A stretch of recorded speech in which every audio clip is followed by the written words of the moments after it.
Добрый день, дорогие друзья! Разгар Великой Отечественной войны. На фронтах идут тяжелые бои. Советская разведка и советское руководство осведомлены о том, что немцы обладают химическим нервно-паралитическим оружием. В один из неотличимых от других дней той суровой военной поры в тамбуре теплушки из Казани в Москву едут двое. Они всю дорогу стоят, время от времени тихо переговариваясь друг с другом.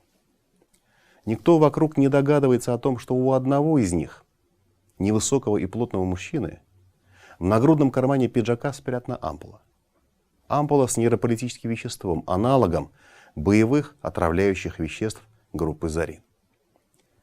Мужчины очень осторожны, поэтому и стоят всю дорогу, опасаясь повредить ампулу. Но даже они не понимают до конца, насколько опасный и смертельный груз везут в столицу. Если бы ампула тогда случайно разбилась, в живых в поезде бы не осталось. А если бы она разбилась на вокзале? Мужчины не диверсанты, не террористы. Один из них профессор Казанского химико-технологического института Гильм Камай, второй его коллега Александр Разумов. В Москву они едут с чувством выполненного долга передать опытные образцы. Только что группа казанских химиков под руководством Камая выполнила важнейший военный заказ. Ресинтезировала боевое отравляющее вещество «Зарин». Общее руководство работы осуществлял всемирно известный советский академик Александр Арбузов. Вскоре немецкая разведка узнает о том, что Советский Союз также обладает химическим оружием. Своевременная разработка аналога разрушила планы командования вермахта по возможному применению смертоносных отравляющих веществ. Германия не решилась на этот шаг. Тем самым казанские ученые спасли многие человеческие жизни. За это научное достижение казанских химиков профессор Камай в 1952 году был удостоен Сталинской премии. А совсем незадолго перед этим тот же Камай, тоже за ампулу, только другую, чуть не лишился не только доброго имени, не только научной карьеры, но и жизни. Причем пострадал от той же самой родной советской власти, позже наградившей его. Таковы причудливые зигзага судьбы талантливого советского ученого, первого профессора химии из татар, ректора Казанского университета Гильма Камая. Начиналась эта история в начале века в городе Тетюши Казанской губернии. «Мне для отдыха души подошли бы тетюши», упоминал об этом городе Леонид Филатов в сказке о Федоте Стрельце. Но уроженцу Тетюш, юному Гильму Камаю, записанному, впрочем, при рождении Гильмуддином, было не до отдыха. Детство Камая — это тяжелый и изнурительный физический труд на фоне живописных тетюшских пейзажей. И, на первый взгляд, совершенно несовместимые с этим фантастическое по напряжению воли стремление к знаниям. Ему было 8 лет, когда мама подозвала его к себе и, взяв за руки, посмотрела ему в глаза. «Сынок, ты уже большой. Пора тебе начинать работать», — произнесла она.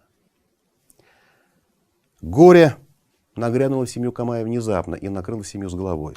Отец, волжский бурлак и грузчик, уехал на заработки в Рыбинск. Перед отъездом он сказал сыну: «Весной заработаю денег и отдам тебе учиться. Будешь писарем». Семья, маленький Гильм, его мама и старшая сестра ждали его с нетерпением. Отец же, промокнув в студеной волжской воде, вернулся сильно простуженным и тяжело больным. Он умер в первую же ночь после возвращения. Прощаясь с сыном, успел его напутствовать: «Учись, сынок, научись грамоте». В наследство от отца Камаю остались только инструмент грузчика и старый бушлат. Смерть отца стала тяжелейшим ударом и потерей. Пустота внутри и вокруг, не хватало воздуха для вдоха. Никак не мог понять, ну как же так? Почему он умер? Но ведь так его любили, вспоминал Камай об этом дне. Слезы текли по его щекам рекой, и в этот момент одна из соседских женщин, пожалев мальчишку, вручила ему каравай белого хлеба. «На, возьми, это тебе папа оставил», — сказала она. Я сразу перестал плакать. Мы были настолько голодны, что даже горе как-то немного ушло в сторону, рассказывал потом Камай своим детям. Вскоре после разговора с матерью Гильм устраивается конюхом к местному извозчику, а спустя 2 года 10-летний мальчишка начинает трудиться грузчиком на Тетюшской пристани. Таких, как он, нищих мальчишек здесь немало. Ребята зарабатывали по 2-3 копейки в день. Половину он отдает матери, а на 1 копейку тогда можно было купить миску муки, то есть кормит семью. А на оставшиеся 1-2 копейки покупает книжки, выпускаемые тогда издательством Сытина массовыми тиражами для простого народа. И читает жадно. То, как Камай научился грамоте, это, конечно, гимн упорству и целеустремленности. Иногда пишут, что Камай выучился читать у работавших с ним рядом взрослых грузчиков. Однако это не так. Они сами были неграмотные.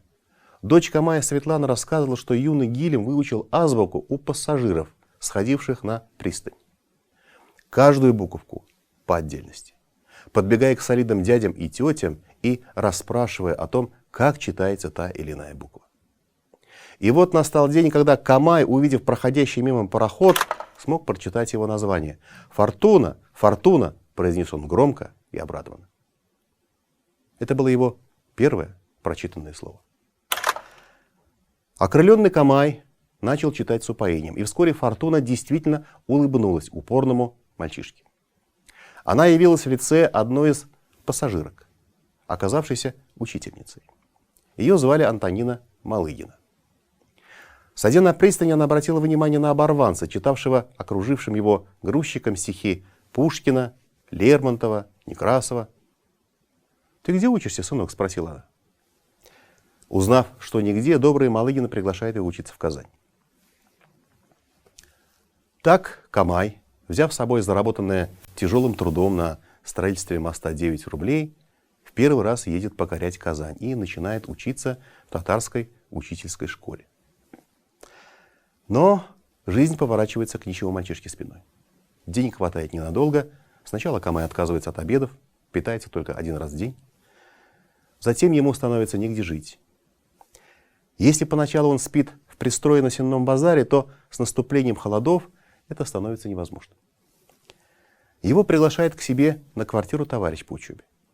Но вскоре приятель умер, и хозяин квартиры выгоняет Камая на улицу. Вскоре ослабевший от голода 15-летний Гильм, решая задачки про вкусную еду, теряет сознание на уроке математики. Тяжело заболевает и оказывается вынужден вернуться домой к тетюше. Снова пристань, снова тяжелые грузы. Грузчики любят Камая, стараются помочь ему. Они меня берегли, не давали поднимать тяжелые грузы. «Здоровье тебе еще пригодится», — говорили они, — вспоминал Камай. Ну а вскоре в стране происходят кардинальные перемены. Весть об отречении императора побуждает не оставившего мысли о дальнейшей учебе Камая вновь ехать в Казань. 1917 год. В Казани кипит жизнь, гремят митинги, проходят съезды, идут демонстрации. Камай с головой окунается в этот бурлящий революционный поток. Очень быстро проникается социалистическими идеями, знакомится с главным татарским большевиком Маланором Вахитовым и вскоре уже сам выступает на митингах. В 1918 году Гильм в первых рядах вступает в комсомол, и, наконец-то, при новой власти сбывается мечта Камая об учебе. Он вновь поступает учиться в татарскую учительскую школу. Что такое власть рабочих, я понял сразу. Меня зачислили на стипендию и дали койку в общежитии, вспоминал впоследствии Камай. А затем Гильм в рядах Красной Армии сражается на фронтах гражданской войны. Участвует в штурме Перекопа в Крыму. В 1922 году ЦК партии направляет Камая учиться на химическое отделение Томского университета. Советская власть уделяла большое внимание подготовке новой советской научной интеллигенции. Именно здесь, в Томске, он серьезно увлечется химией, ставшей его призванием на всю жизнь. Будущей советской интеллигенции, происходившей из крестьян и пролетариата, учиться было нелегко. Но Камай выделялся из всех железной волей. Стипендий на жизнь, конечно, не хватало, и Гильм подрабатывал разгрузкой барж на пристани реки Томь. На старших курсах его назначают заведующим детским домом, затем он преподает в Сибирском тюрко-татарском педагогическом техникуме. Все это не мешает ему осваивать химию, и рвение юноши не остается незамеченным. Профессор Тронов, представитель еще той дореволюционной профессуры, приглашает его к себе в аспирантуру. «Да ты что, грузчика, да еще и татарина, да еще и коммуниста!» — возмущается другой профессор. Но после окончания Томского университета Камай пишет письмо в татарский обком партии. «Желая работать в центре Татарской Республики в качестве научного работника, прошу обком ВКПБ возбудить ходатайство перед ЦК ВКПБ и Народным комиссариатом просвещения о переводе меня в ваше распоряжение для работы в КГУ. Сообщаю вам, что научный работник татарин, несомненно, может принести максимум пользы только там, где сконцентрирована масса татарского населения, а не в далеком уголке Сибири». Москва дает добро, и вскоре его просьба удовлетворена. Так, в 1926 году Камай возвращается в Казань, и татарский обком партии направляет его в аспирантуру к профессору Казанского университета Александру Ерменингельдовичу Арбузову. Направление направлением, но нрав прославленного ученого суров. Пролистав дипломную работу Камая, Арбузов сухо возвращает его стоящему перед ним бледному кандидату. «Ваша тема меня не интересует», — произносит он, давая понять, что разговор окончен. Но это же Камай. На другой день, собравшись с духом, он опять идет к Арбузову. На сей раз тот сдается. «Хорошо, оставайтесь. Но буду строг, поэтому без обид», — предупреждает Арбузов. Александр Ерменингельдович действительно был весьма строгим и требовательным, однако в первую очередь требовал со своего родного сына Бориса. Борис проводил в лабораториях и в заводских цехах по 16-18 часов. Мы с ним частенько оставались ночевать прямо в лаборатории, стеля постель среди столов, вспоминал Камай. Обучаясь в аспирантуре, Камай успевал преподавать в Татарском коммунистическом университете и, что важно и интересно, переводил учебники по химии на татарский язык, составил справочник химических терминов на татарском языке. Эта работа имела огромное значение для обучения студентов татар, изучавших научные дисциплины на родном языке. После окончания аспирантуры его вместе с молодым казанским математиком, кстати, будущим создателем Казанского авиационного института Николаем Читаевым, направляет на стажировку в Германию. Камай учится у известного немецкого профессора Мезингеймера в Тюбингенском университете. Вот так сын волжского бурлака попадает в Европу и набирается научной мудрости у лучших европейских ученых. Сфера исследований Камая — соединение азота и фосфора, синтез мышьяк-органических соединений. Впоследствии он станет одним из основателей целого направления химии мышьяк-органических соединений.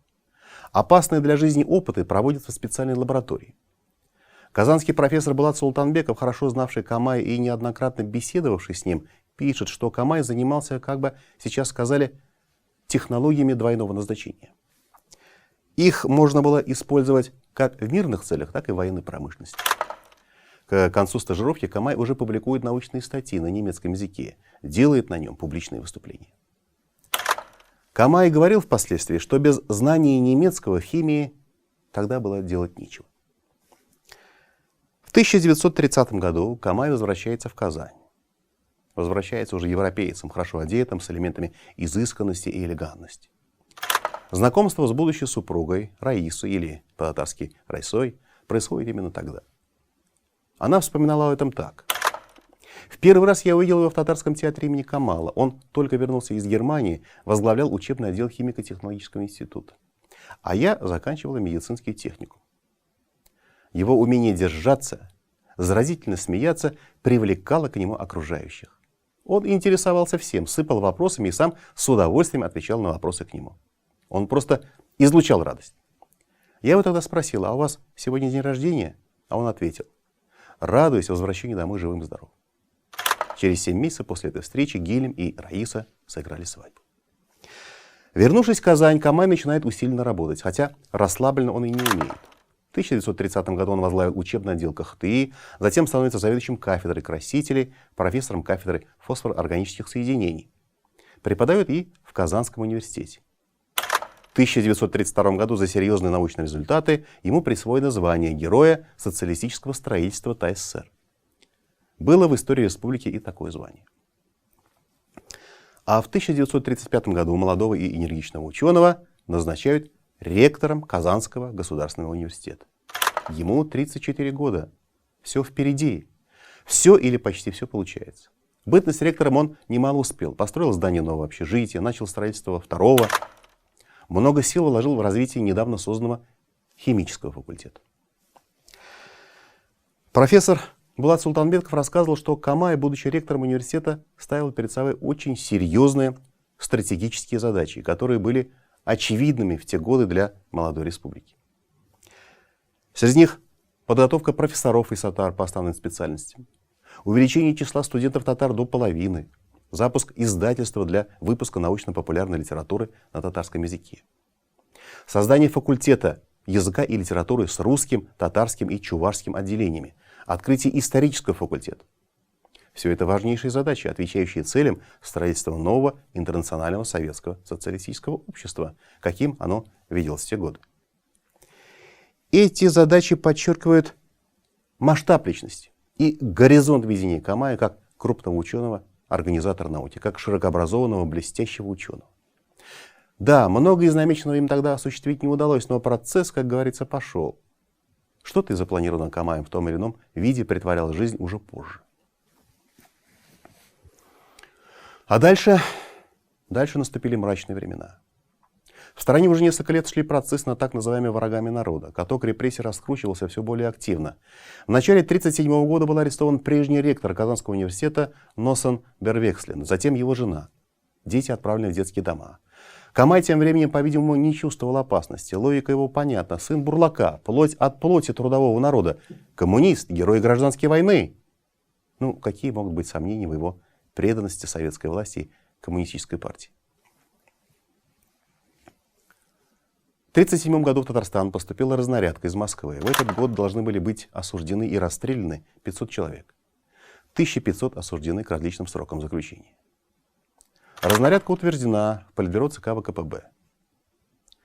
В это же время на Камая поступает донос о его якобы вражеской деятельности. И в августе 1937 года его освобождают от должности ректора университета, а спустя месяц в сентябре берут под арест. Следователи НКВД обвиняют его в создании вражеской группы, созданной по заданию немецкого гестапо. Его стажировка в Германии оказывается здесь как нельзя кстати.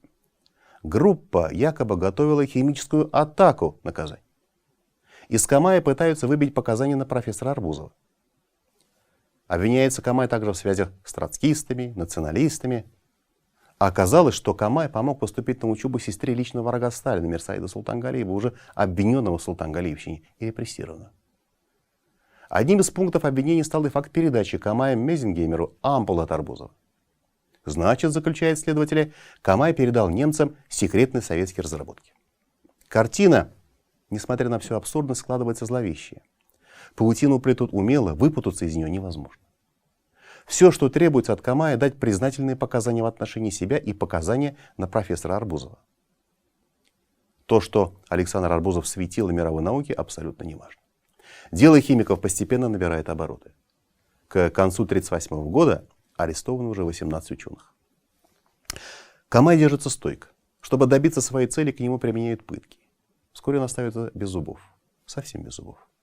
Ему не дают спать на протяжении 120 часов, когда его допрашивают следователи, сменяющие друг друга. Камай отрицает все обвинения. Что касается пресловутой колбы, то ничего секретного в этой колбе Арбузова не было. Она была хорошо известна химикам. Да, несколько экземпляров такой колбы, а еще оттиски нескольких научных и вполне открытых публикаций он передал известному химику Мезенгеймеру, к которому поехал на стажировку. И сделал это по просьбе самого Александра Арбузова, своего научного руководителя.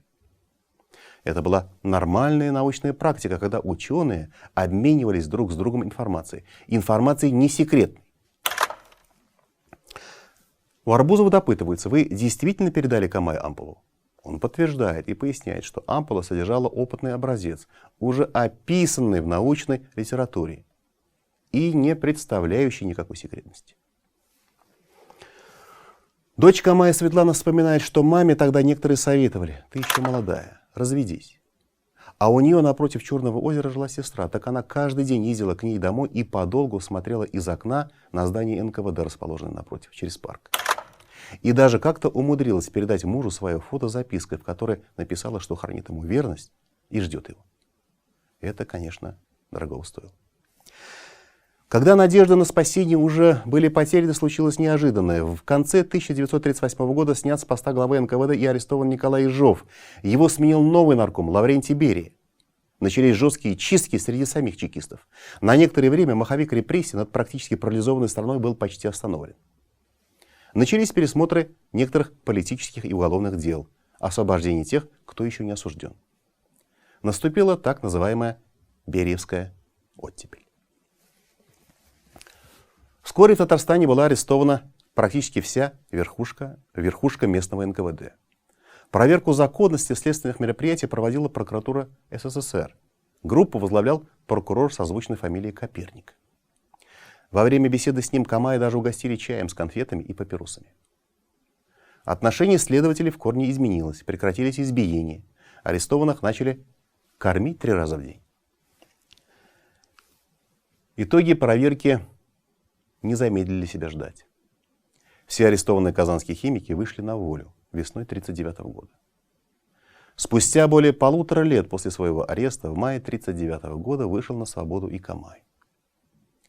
Решение Приволжского военного суда гласило: за недоказанностью предъявленных обвинений дело по обвинению Камая дальнейшим производством прекратить и Камая из-под стражи освободить.